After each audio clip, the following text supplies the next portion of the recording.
You know, Lucy, one of the things that they're talking about is yet another autopsy on the damage from the 2022 midterm elections. I'm old enough to remember, and actually old enough that I wrote about it, the first go around after the 2012 election, where they had some really smart ideas, if only the Republican Party had followed through on them. So why are they engaging in this exercise this go round when the Republican Party is infinitely in worse shape than it was 10 years ago?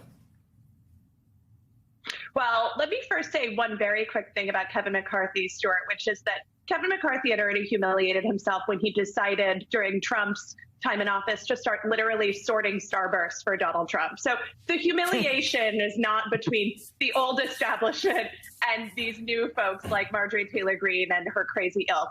As far as the autopsy goes, I was remembering something this morning, which is that after 2012, I was at an event that I had helped arrange, actually, where we had Tucker come to speak. I was working for the Goldwater Institute, and Tucker Carlson came to speak.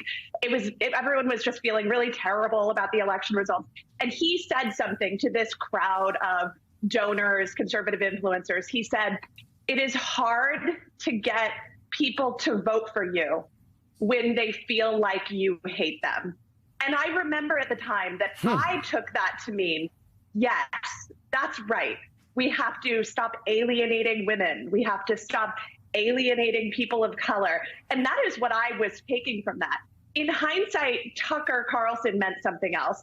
He meant that he thought that the Republican Party had gone too far away from connecting with what we now know as the MAGA base, who have become completely radicalized, but who have this otherism, I'm being treated badly. Some Hispanic businessman is being successful in Los Angeles, which must mean that I, a West Virginia coal miner, am being screwed over.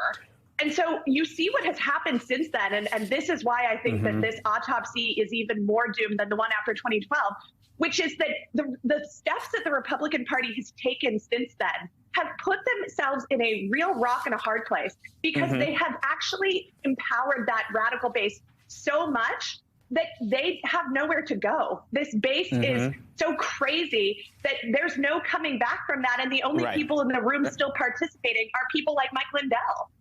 And Ari, real quickly, I just need to, I'm going to close this out by just getting your reaction to Donald Trump saying yesterday, posting on social media, that the Constitution should be suspended and he should be declared the winner of the 2020 election. How dangerous is Trump's continuing this election lie?